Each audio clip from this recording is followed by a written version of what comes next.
going to be bummed, all right? I've gotten my share of Dear John letters. You have, you will. You're going to be bummed for a period of time. That you have to be realistic is, okay, maybe the fit wasn't there. Maybe there's somebody else with more experience, probably somebody from inside the company. There's nothing you can do about that one.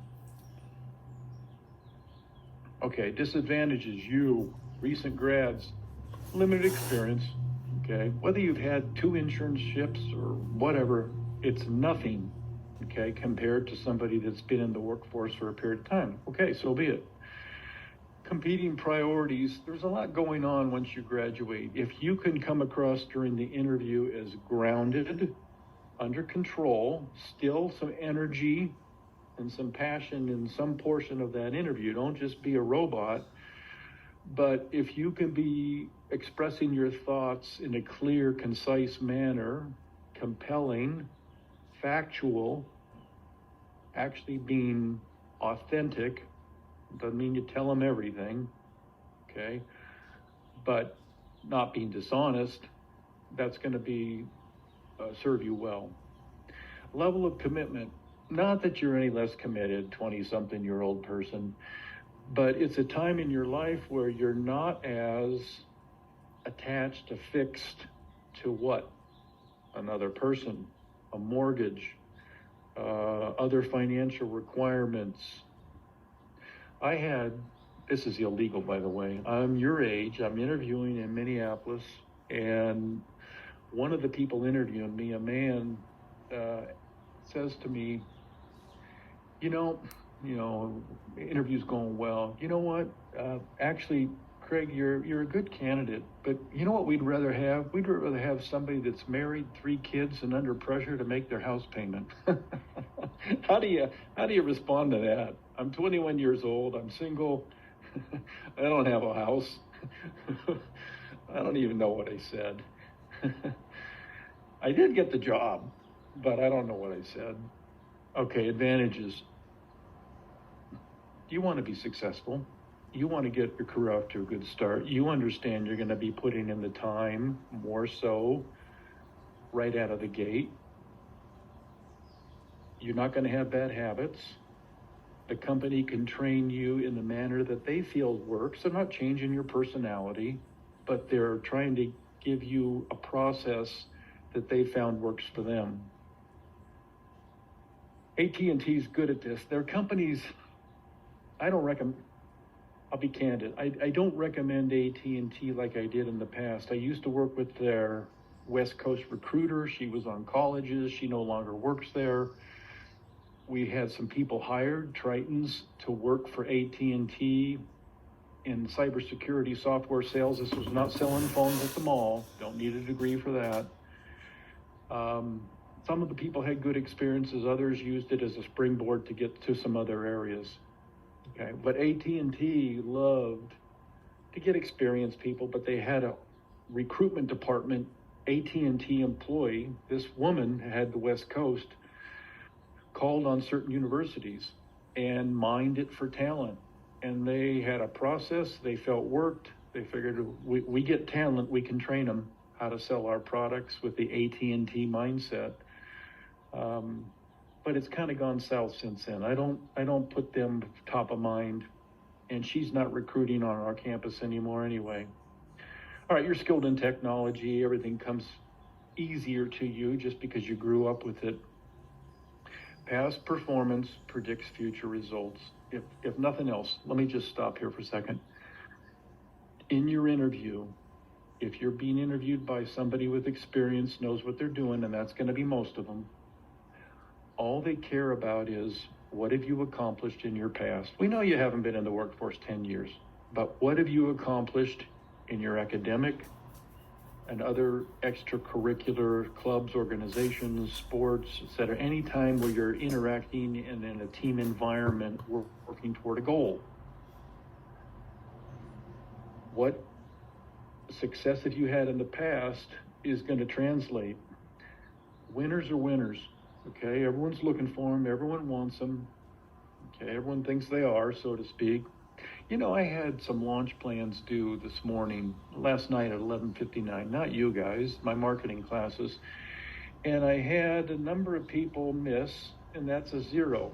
Okay, they get 0 points. They had 4 weeks to do it, and everyone submits it in the last 6 hours of yesterday. All right, fine. One person emailed me.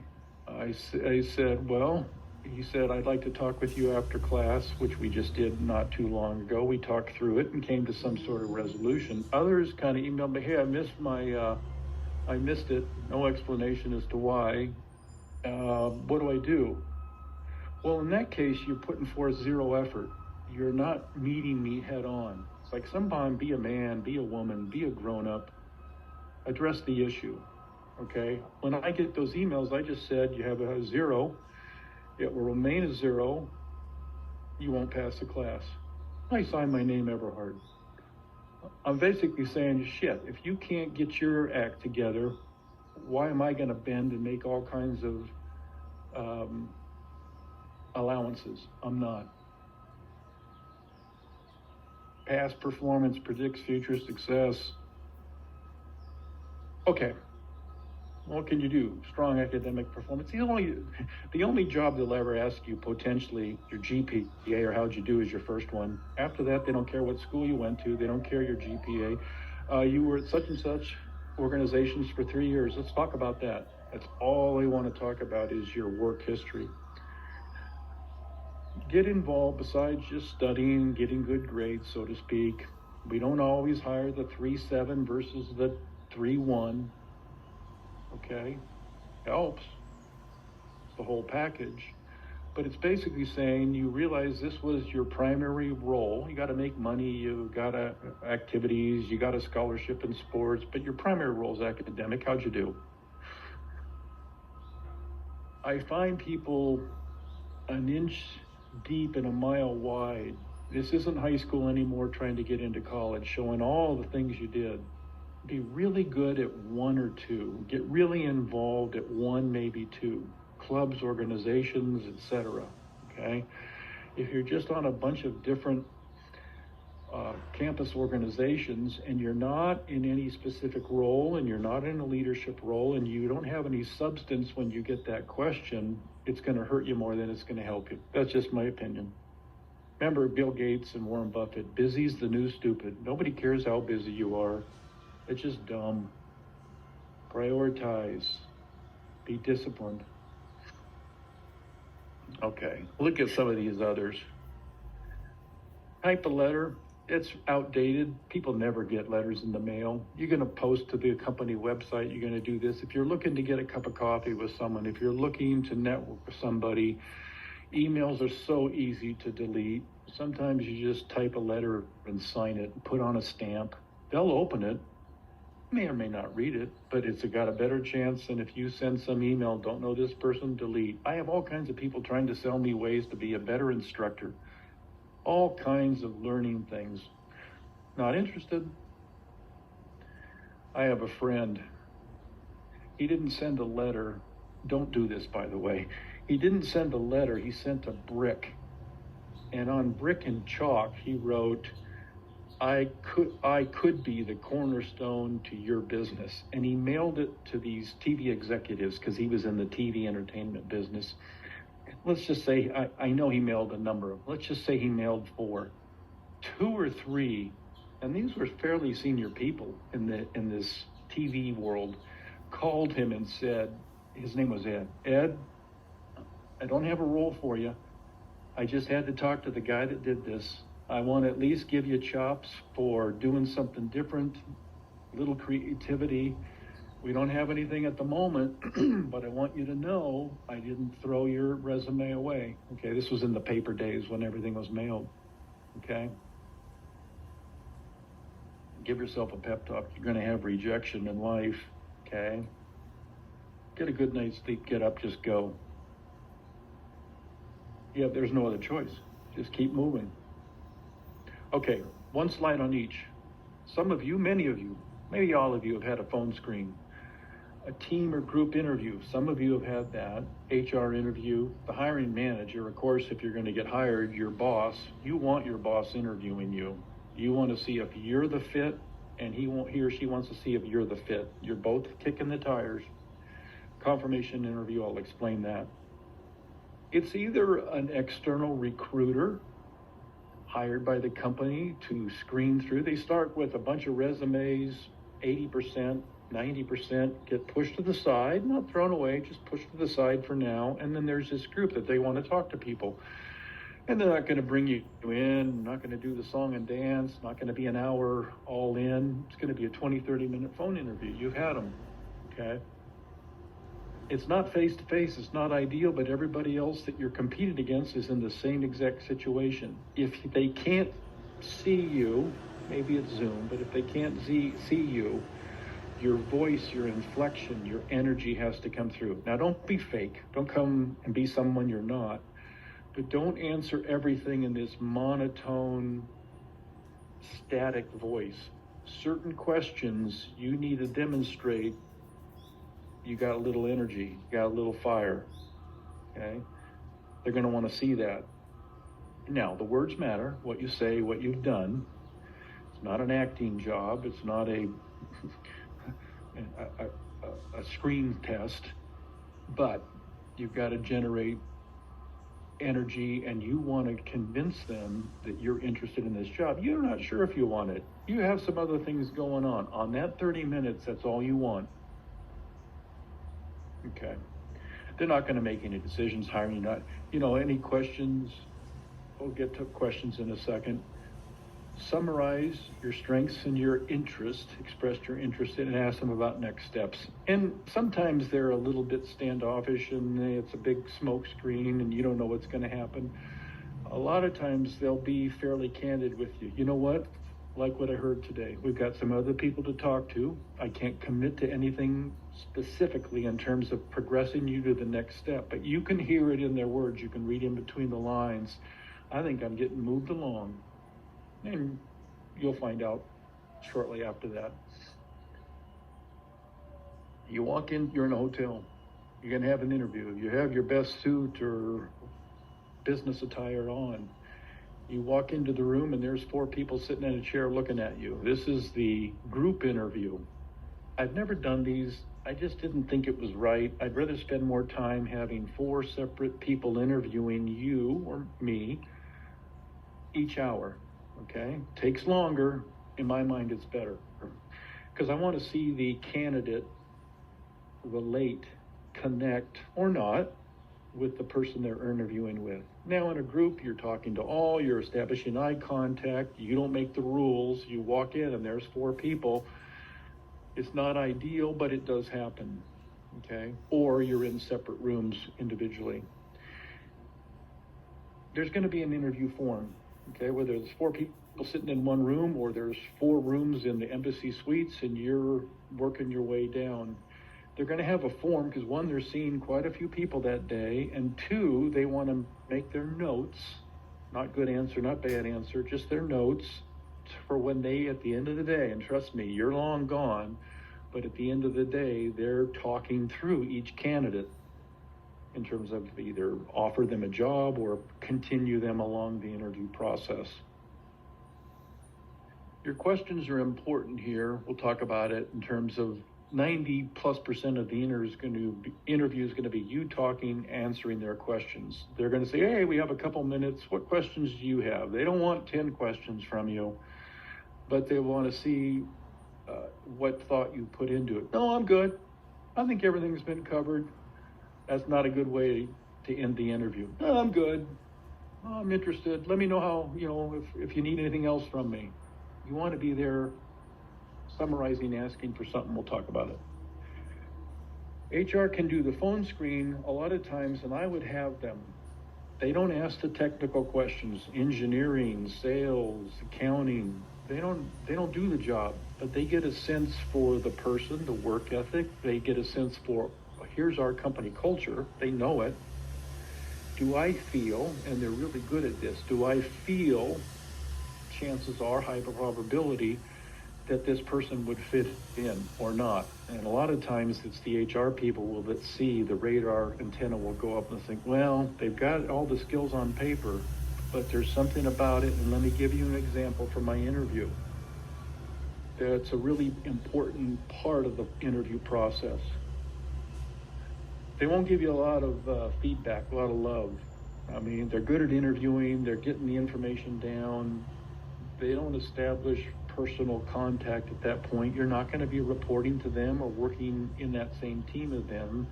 So don't read that in that they're not interested or things aren't going well.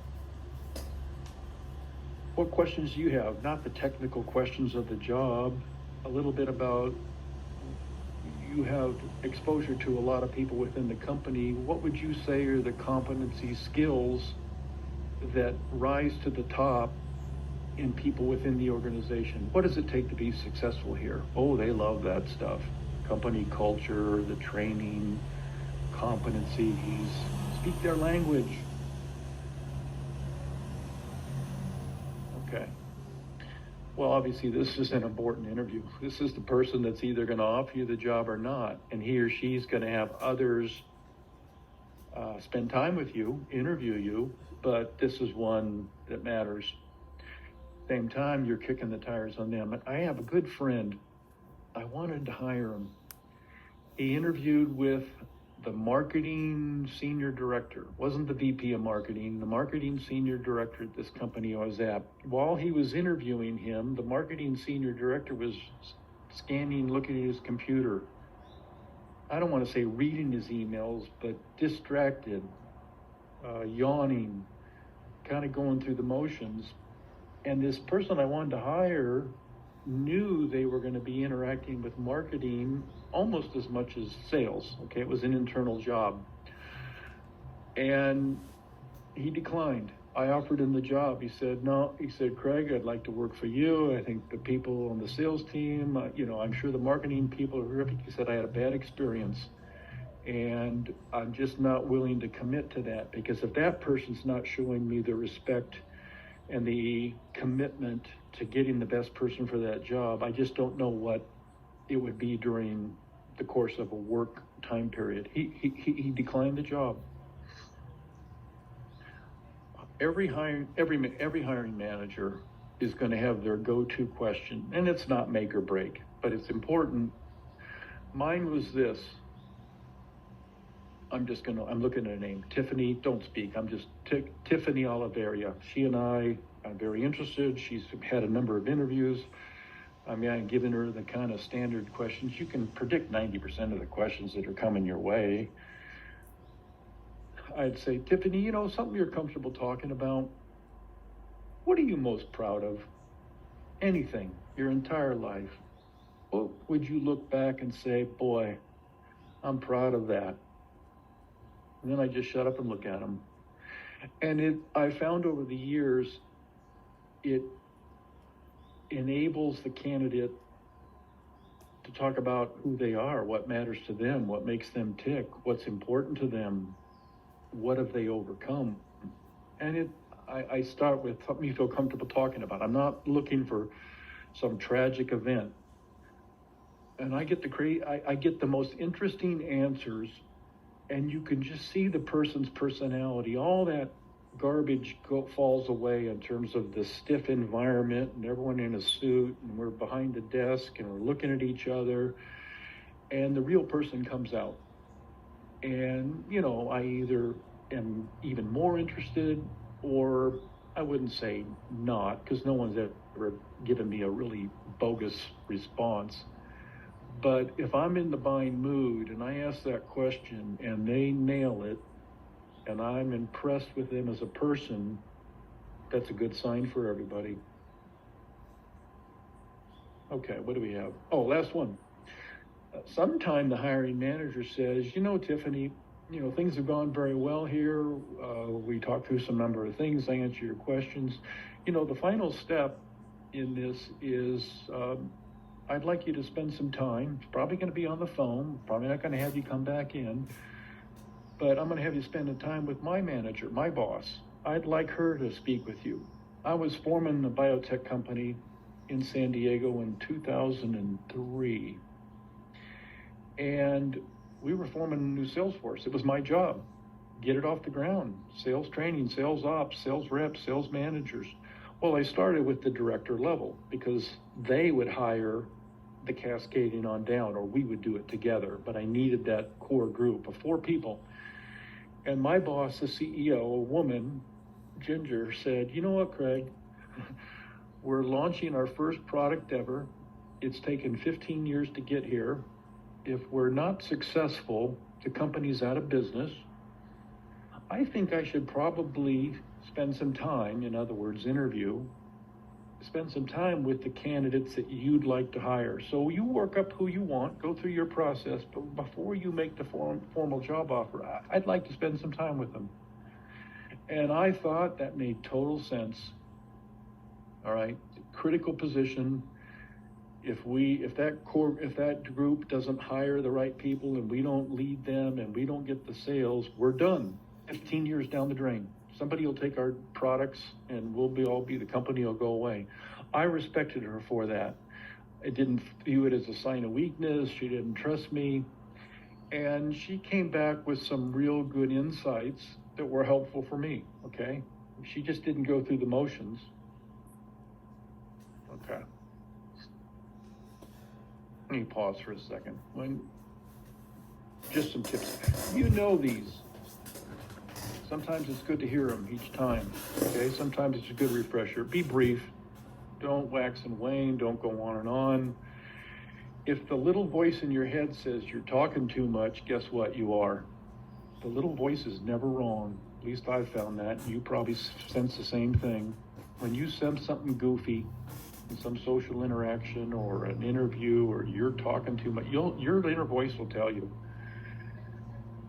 Be specific. What have you done? Past performance predicts future behavior. Don't knee-jerk. Don't pull the string and just automatic. Oh, I was waiting for this question. What are my strengths? What are my areas of development? Team environment. Time when I was time when the things didn't go well, that I lost at something. How did you bounce back? You know what questions are coming. What school you go to, answer it. That's not one where you pause and reflect and think. That question of mine, what are you most proud of? That's one to just think, look at the person, don't sit there for 20 seconds and be silent, but have there be several seconds of dead silence, because you're basically saying without saying it, ooh, that's a good one. I haven't got that one every time I sit down across the table from someone. You're basically complimenting them without saying anything, and it's giving you some time to sort through your response. Because there are certain questions that are some real core critical ones. I said it before, get animated somewhere in the interview. Even if you're introspective, even if you're quieter, okay? Somewhere in there, demonstrate some energy. Don't be fake. Somewhere, show them that you've got something burning. Okay, the big 3. Skills, experience, what have you done, teamwork, capabilities. Somewhere in there, and this is kind of important, low maintenance. You don't say I'm low maintenance. Basically, my past, been trained on a position, on a job, understand it, go do the work. If I need clarification, if I run into something that I'm not aware of, I go back and ask for help. That's not a sign of weakness, that's just being smart, okay? You're basically saying, I'm plug and play. You don't use that word. I'm plug and play. You coach me, you point me in the direction I go, okay? Nobody wants high maintenance people. Somebody's always got a problem. Somebody always has an excuse. Somebody's always complaining. Those people don't last. They don't last in personal relationships, and they don't last in the workforce. Okay.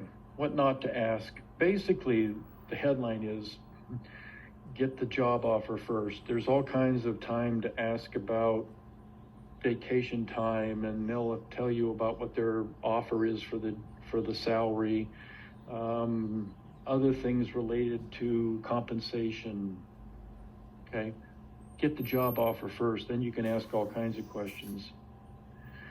Don't ask, sometimes you'll go, where do you see yourself 3 to 5 years from now? Don't say, I want your job, okay? Because it doesn't take 3 to 5 years to get that job necessarily. Oh, by the way, it could be 200 or 500 people that eventually one person's going to get that job. You come off as cocky and out of touch. Oh, don't say you plan on going to grad school in 3 years. I've had that. Don't be an idiot. Maybe you will. Maybe you want to. Maybe the company will pay for you. Don't go into the interview saying, well, I'd really like to get a couple years experience, and then I'd like to go to grad school and do this, and that. They're not going to spend X thousands of dollars to hire you and train you and have you bug out 2 years into it to go get whatever. Don't be an idiot.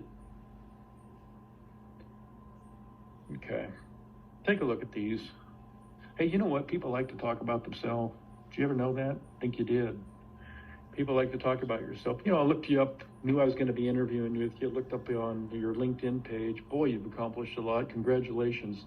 What do you attribute your success to, especially in this company? What do you think it takes to be successful? Shut the heck up and just sit back and listen to them talk, okay? People love to talk about themselves. You have to be, especially for you college graduates, demonstrate a little business savvy. What questions, I understand some of what I may be asking may be company confidential, but what are the objectives for your department over the next 1 to 2 years that will help the company be even more successful? You know what? Almost the best part of that question is, I understand some things may be company confidential and you may not be able to share them with me. You're basically not the college student that just graduated 2 months from now. In their mind, you're like, this person's further advanced. This person understands how business works.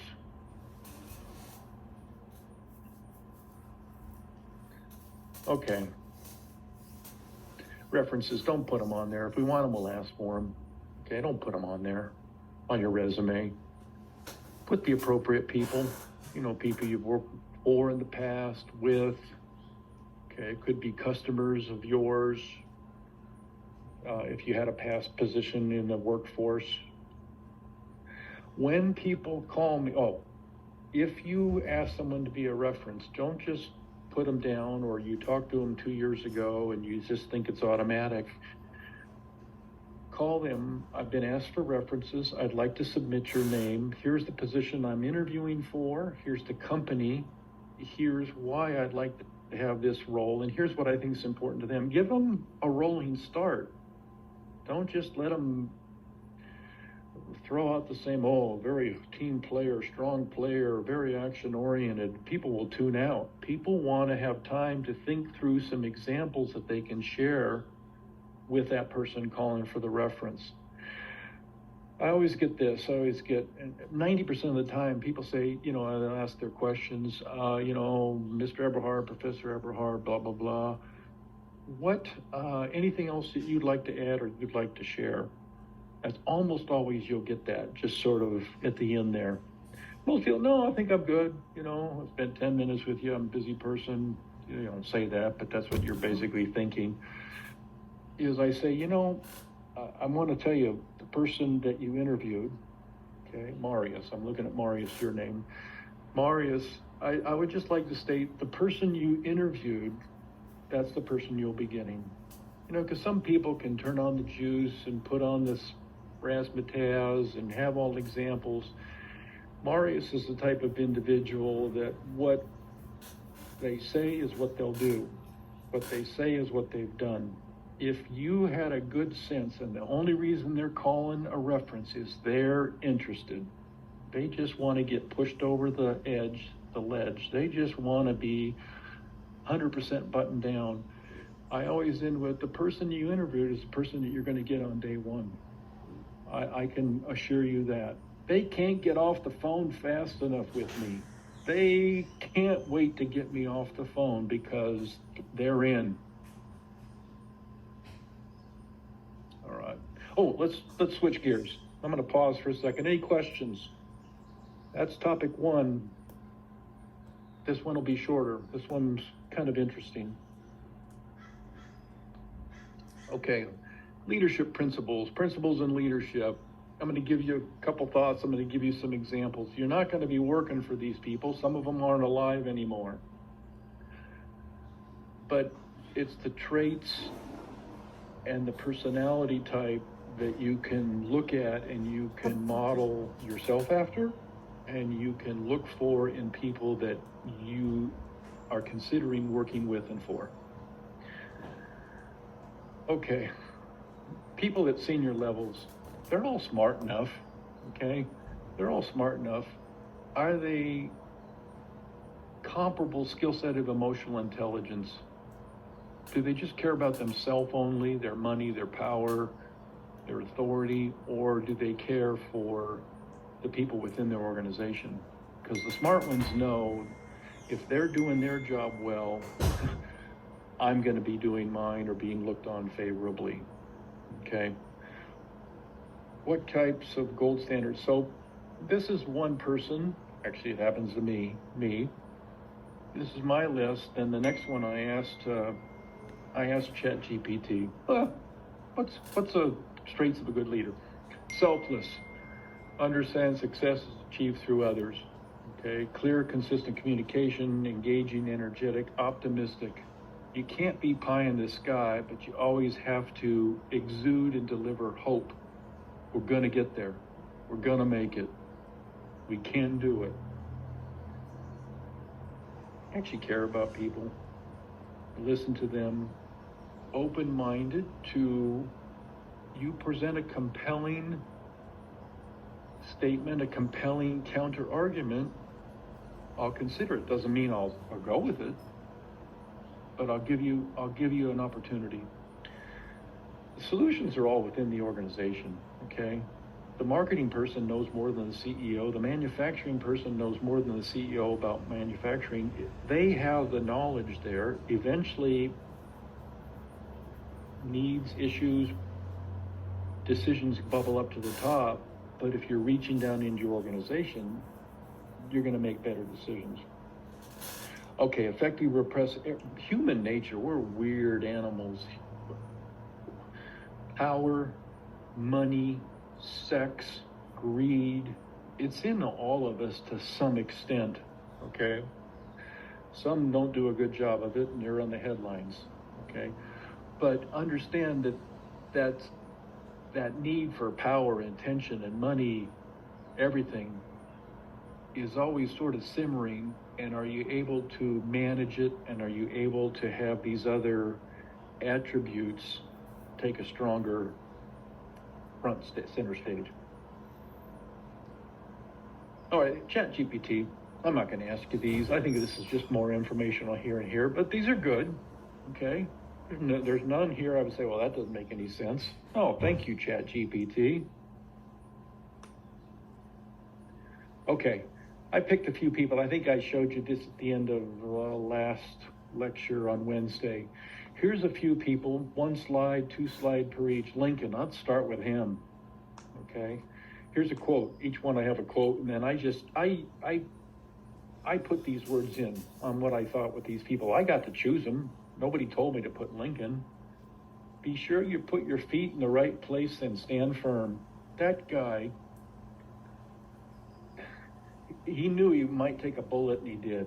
He was going to stand there to eliminate slavery in this country. Now, there's all kinds of issues that have continued over the decades and centuries even, okay? But at least he planted it and got it done in terms of making it outlawing slavery in America. Humility, authenticity, he's friggin' relentless, selfless. If you've seen, I think say it in my other class, Lincoln, Spielberg, the director, Daniel Day-Lewis, the actor, won an Academy Award for it, Lincoln, the subject. It was the last week or 10 days of Lincoln's life. Unbelievable movie. Winston Churchill, Prime Minister, you know that face. You know Great Britain. Here's his quote: when going through hell, keep going. You're going to face some rough situations, obstacles, bad news, tragedy. We all do, okay? We don't diminish it, we don't gloss over it. But I told my wife one time not long ago, a couple years ago, I said, if this gig, what I'm doing now, if it ends, I'll be sad, meaning this job, mine. If it ends, I'll be sad, I'll be disappointed. You know what I'm gonna do? I'm gonna get a good night's sleep, I'm gonna get up the next day, and I'm gonna keep going. I didn't have this quote in my head, but that's what I verbalized to her. It's not the end of the world, right? There's other things out there. By the way, I don't have to do this anyway, okay? But I like doing something. Steadfast, ferocious. Germany bombed London and the big cities every night. Every night they sent bombers over and dropped bombs and killed innocent people. Not army, not military bases, not anything, ball-bearing factories to make tanks. They just bombed cities. Churchill every morning would get out with his cane and walk the streets and just state, hope, we have a plan, we're going to persevere, we're going to win. He just wouldn't give up. This guy, listen to this. You won't know as much about World War II because it's one generation removed, but growing up in the 60s, this was top of mind, all right? All these guys were still alive. Germany rolled through Poland. Germany rolled through France. They were bombing the heck out of England, and if Hitler wasn't an idiot, they would have invaded, okay? He was bombing cities instead of airfields, instead of ball-bearing factories. He was an idiot. When France fell, the French Navy was powerless. Their ships were wherever they were. They were stationed in various ports. Churchill felt Hitler's not that stupid. Hitler will take these ships and use them to assist in invading the island, Great Britain. So he said to the French, either scuttle your fleet, meaning sink it, reposition it to Tahiti or French Polynesia or wherever your colonies are, get it out of here, or disarm it, okay? Make them floating ships without all the bombs and everything. They drug their feet, they didn't do it. He gave them a chance, They weren't gonna do it. He took it into his own hands, he sunk them. 1,300 French Navy sailors died. These were our allies. They died. Because Churchill was not going to have Hitler invade Great Britain, if at all possible. All right, here's another tough Brit. Margaret Thatcher. This is so good, ladies. Listen to this. If you want something said, ask a man. If you want something done, ask a woman. Pennies do not come from heaven. They have to be earned here on earth, okay? You're not entitled to anything. None of us are. Standing in the middle of the road is very dangerous. You get knocked down by both sides. Pick a stand. Take a stand on something. I love this one. This is today's America. The problem with socialism is that you eventually run out of other people's money. We've already run out of it. We're borrowing, and that hurts all of us, and it's going to hurt you more than me. Younger people more than older people in terms of this debt that we just can't seem to want to worry about. Reagan, trust but verify. I always view this in my emails. Oh, professor, I missed the exam because I got in a car accident. Oh, that's too bad. You okay? Yeah, okay. Well, no, this was in person. Yeah, I'm okay. Well, you got in a car accident. You must have a police report. Why don't you send me that police report? Because I came up through the Reagan administration. I kind of say that with a smile on my face. I say, I trust that you got in an accident, but I'm going to verify it. Send me the police report. I'd like to see it. Never got it. Never got it. This is Reagan's best quote. He's known for this more than anything. The nine most terrifying words in the English language. I'm from the government and I'm here to help. His goal was as little government intervention as possible. And that's the way he led the country. Okay, we're getting tired of these. Just read them. Inflation, that's the price we pay for those government benefits that everyone thought were free. Nothing's free, someone's paying for it. Freedom has to be earned, it doesn't get passed along in the bloodstream, that's good. All right, two more slides. Martin Luther King. I've decided to stick with love. Hate is too great a burden to bear. This guy knew he was going to take a bullet too. Courageous vision, selfless inspiration. What a man. I mean, what a person. Last one, Mother Teresa. This quote, I'd never seen this one. Live simply, so others may simply live. She gave her whole life. Okay, you see the things I wrote. And they canonized her. I'm not Catholic, but I know being canonized and making a saint's a big deal. 2016, she was gone. She died in 97. They canonized her, Saint Teresa. Okay. Last thing. We're not going to do the Zoom poll. An employee comes to her boss and says, I'm going to resign the company. I appreciate the time I've been here. I want to let you know this is no bearing on you or the company. I think I have a terrific opportunity. Okay, you know, it's not our business to ask where, whatever we talk about, you know, how are we going to end? Are you going to leave now, or is there a 2-week transition? Sometimes, and it's happened to me, people have said and ended with this, you know what, I'll let you know. If things don't work out there, I'll let you know and I'll come back and join you and work for the company. Okay, you're the manager. You have two perspectives. You know, they haven't left, they haven't gone, they haven't come back, but what would be your thought process? You could welcome them back, proven worker. We already know them, they're good. All right, if they weren't, we wouldn't hire them back. They know the role, plug and play. And you know what, getting that, and I had somebody that I worked with in the past. He was in manufacturing. He was a VP of manufacturing for our company. He said, I like that because they come in back with additional experiences and diversity of thought from the company they come from. I would take them back. That's what he said. On the flip side, not certain about bringing somebody back after they left for greener pastures. What about the present employees? Well, okay, he left, he brought him back. You know, maybe if I have an opportunity, I'll go. If things don't work out, I can always come back, okay? Here's the response I give when I hear this. There's no lifeline back. Good luck to you. Hope it works out. Thank you for being here and all you've contributed. But there is no opportunity for you here, ever. I say that right to their face. Because I don't want people thinking, well, I'll go try it. I'll go see what happens. If it doesn't come back, I can crawl back. I can always work here. Bullshit. Okay. Now, if somebody resigns because they've got small kids and they feel they need to be home, they've got to go take care of their elderly parent. Their significant other gets transferred to a different city and they're going with them. I mean, that's a priority. That's more important than working here, is to maintain your relationship. Okay, fine. In those cases, we've taken back people all the time. But not this, I'm going to go try my luck. I think I'll have a better opportunity. I can always come back here. No, you can't. There's no lifeline back. Okay. Here's what I'm doing. Because on a week from today is a holiday, and then a week from this Wednesday is the packet.